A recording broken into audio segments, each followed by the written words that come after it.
Hey guys, welcome to Nerdarchy for Nerds by Nerds. I'm Ted, and this is Dave. And today we're going to expand on our world a little bit, world building ideas. And we talked before about the Crawlwood. Well, outside of Crawlwood is the village of Greskin.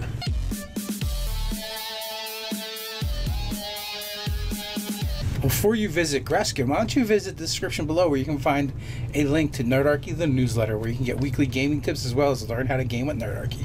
So we've already talked about this, creepy, fey-inhabited, dark creature-inhabited forest. And, well... Where the trust monster roams. Right, absolutely.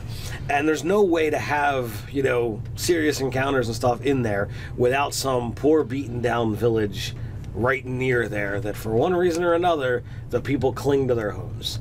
So I created the village of Greskin, and it's named after the ranger Greskin, who decided long before the village that would he's a really good hockey player too. That's Gretzky. Oh, right.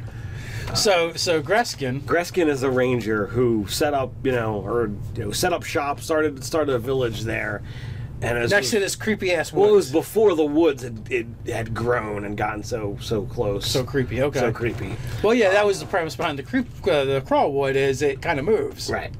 And it moved to be near this village, right? So. I have it set up. The ideas I have for it. That you've got, one inn, because it's a small village, so it's not going to be, loaded up with stuff.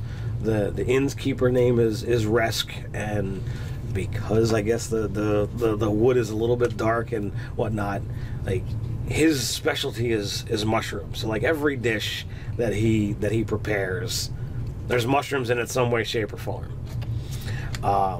So it's a bad place to visit if you do not like mushrooms. Right. Unless you're here, I'll just shove them aside and eat what's here. But, okay.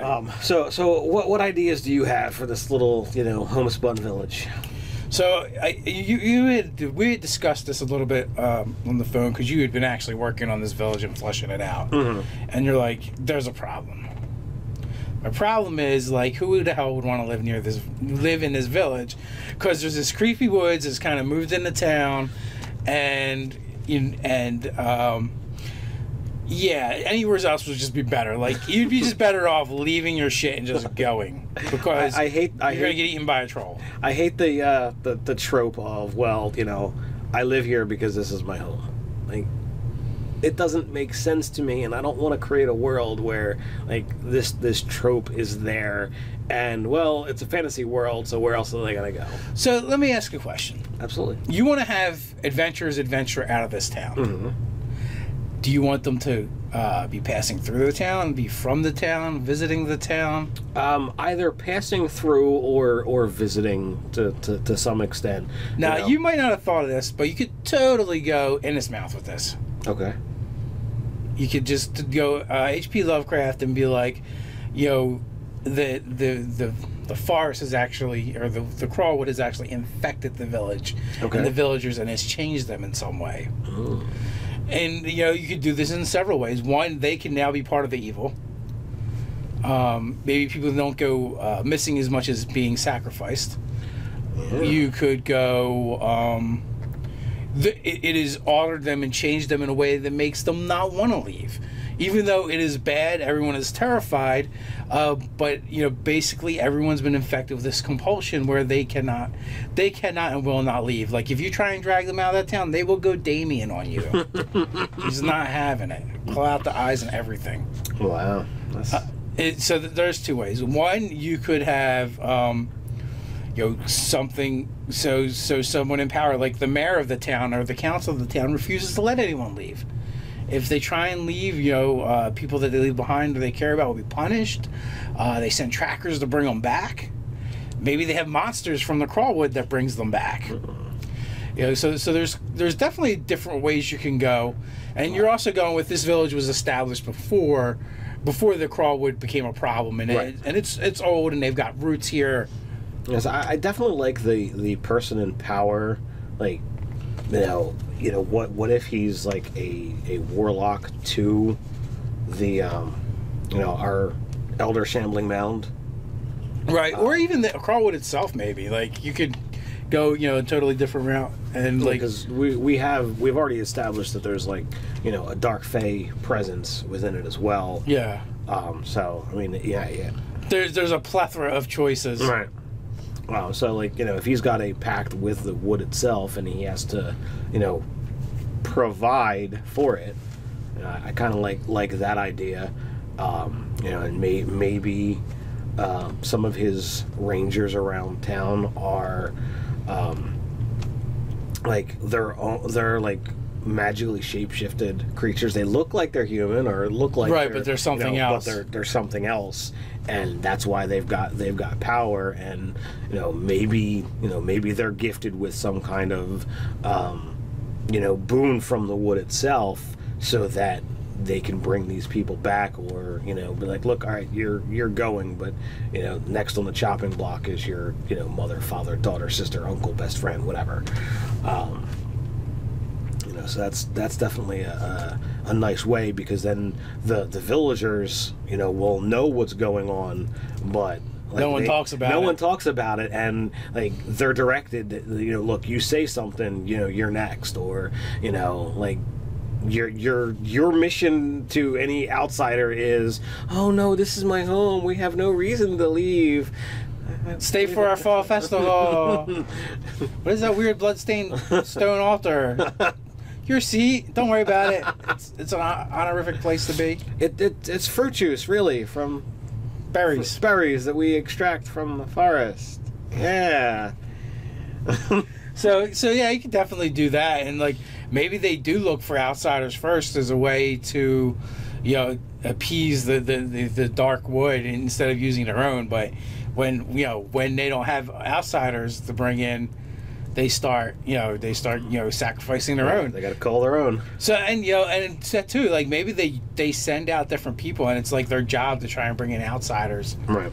Maybe there's a crossroads, that's like outside of the village, but not really like part of the village. Mm-hmm. Like you could do like a crossroad tavern, where there isn't really anything else around the tavern.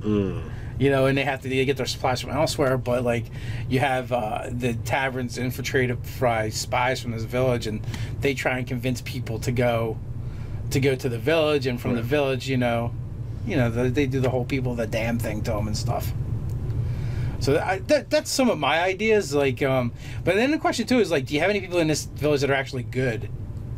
Well, I mean, I have a couple things that are set up as like going with the whole Innsmouth idea. Like that means everybody's been corrupted by this power. But if you have like just a central figure who's his power is more than the masses. You can set this up to be like, okay, well, if this guy has this sway over the people, then you can have good people who, if they encounter good adventurers, then it's like, okay, well, you could possibly put a stop to this if they're brave enough to actually bring it up. So like I would think like the innkeeper could be somebody that's good. There's a couple other NPCs that I'm working on that could definitely fall into the all right, all they got to do is suck up their courage and say something once, and if they spill the beans, then stuff can happen. Or what if you even did like the one person in power, but they're slowly like pod person in the whole town, and they're like slowly switching them out for monsters. Until the point where like the goal is to have a whole village of monsters, right? So that they can just keep trying to lure in outsiders, and that's like the whole objective. Right. There's really a lot of different ways you could go with it, but I know like we were talking, you're like, I just want to make it so it makes sense for this village to be here and why they don't leave. Right, and that's what it was, because like I just can't stand the setup trope that people just have to accept when all logic tells me that people don't do that. Yeah, like the horror movie logic. There's that commercial where it's like, no, let's run into let's run behind the wall of chainsaws. It's like, no, getting in the running car seems like a much better option. Leave.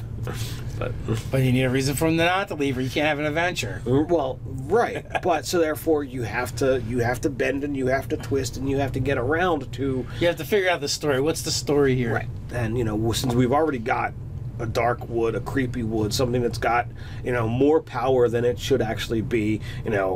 It literally can transform trees that fall within its domain. It's got this whole idea that it moves to some extent. It's a really cool dark creepy place. So what kind of dark and creepy thing would be outside of it to be able to have power or whatever have you? What would make people stay in this area? And it literally is, okay, well, the threat to an individual is usually not big enough, because it's like, okay, well, all I need to do then is get away. What if the site of the village was a holy place, right? Like so it would keep people there because not because they feel like they've always been there and they have to be there, but because it's sacred to them. So like a place so important to them, they're worth fighting. It's worth fighting for. So like now I have this other idea of the same village, right? We take the same village and maybe they like perform these rituals and set up like these totems or something like on the outside of the village, but facing the Crawlwood, and it like has the ability to push them back. And so like they can keep like expanding and pushing it back a little bit more, but it maybe requires resources, or you need certain holy relics or items, or even priests to perform these rites, and so they're fighting this like quiet holy war with the dark powers. I'm definitely digging on this idea. So like then it gives you like a whole different take on why they would be there, why they would stay, and what makes this a really interesting location. And so I feel like that's almost like it's almost unique in a sense. So instead of so there's it's still almost like the Innismouth idea, but it's reversing it the other direction. In the other direction, to where like everyone in this village is born, a religious zealot, and they, they're sworn to protect the site, and no matter what, and they're willing to die to their very last in order to do that. Yeah, I'm seriously digging on that one. That's definitely good. It's going to give a really unique feel, and the ranger that stumbled upon this holy location. Clearly it's going to have to be something nature related. There's going to be. Does it? Because think about it. Like, although it makes sense for a ranger, but that doesn't mean that's what he stumbled upon. That's true. And like this could actually be a pivotal moment in his life where he has a conversion of faith, based off whatever he finds. Right. Like, I'm not saying it couldn't be the other thing as well. So what kind of deities, or what do you think do we want to link to this? So there's got to be something about the site. So is it a rock formation? Is it a tree? Is it some kind of spring or well? Are we using? I know we've imported some of our deities over, from our last campaign setting. Are we using Belize at all? I believe we are using whatever we want as we need them. Because if we bring that over, like it could be like a natural like stone formation that just exudes light and beauty.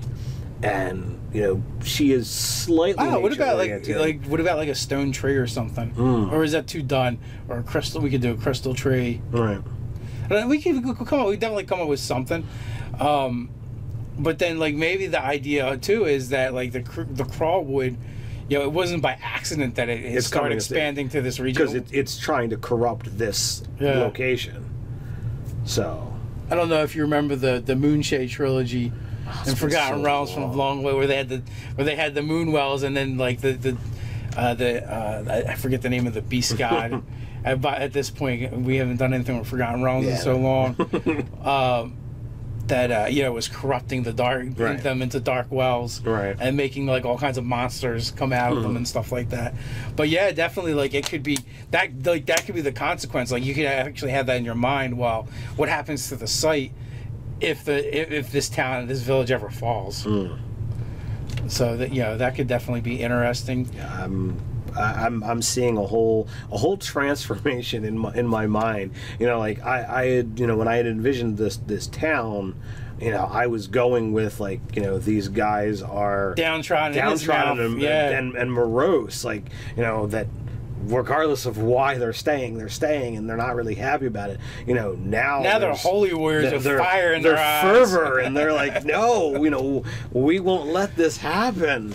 You know, so like, you know, you've got these you know, divine sigils drawn, you know, in the sand, in the dirt, carved on the walls of everything, you know, totems every several feet, you know, and you come at sun up, and you know they're praying on the edge of the border. The whole village is out on their knees, you know, singing in prayer. So, you know, and like every hour or so they'll lift and they'll push the totem just a few inches forward, and you know the lines will just slowly shift to try and, you know, keep those borders away. It's like it's a totally different town. Well, and here's the other thing. Like if we go with Belize, so Belize was our goddess of beauty, nature, and fae, I believe. Yeah, beauty, nature, and fae. So I think the interesting take on this like village is the fact that they're going to be almost like a militant extension of this deity that doesn't exist. like nowhere else can you find the conditions to create this kind of follower of that deity. But like they've all bathed in the light of beliefs and are basically born into it. But at the same time, they're dealing with this conflict. And they, you know, and they've basically drawn the line in the sand, and they cannot let evil prevail, or you know, or this holy site will be lost. So it's completely changed the type of worshiper they are. Right, I agree. I totally see, you know, as part and parcel of the whole thing is beauty. And since you've kind of got this dark forest that we know is really inhabited by spiders, like what if they use, like, you know, berries and natural things to like dye the strands of spider silk, and then like they knit like scarves or things, you know, out of it, and it, you know, they're all, because they're, you know, followers of beliefs, like they make these things, and it's either, you know, beauty at its core or start over. I also see like this idea of, like I had a long time ago of for multi-classing paladins and bards. So like maybe this is a place where we put like some Knights of the Song. Yeah, that'd be a good place for them. You know, because not all worshiping has to be through being a cleric. Right. Yeah. And yeah. So you know, maybe, I don't know, this town might have to grow a little bit, you know, to incorporate the ideas. But yeah, I mean, we can. It's a start. Yeah. So what do you guys think of the idea that we've kind of like percolated throughout this video and has had some twists and turns and changes? Which version do you guys like? Let us know in the comments below where you're at. Like, share, and subscribe. You can follow us on Twitter @Nerdarchy. So until next time, stay nerdy.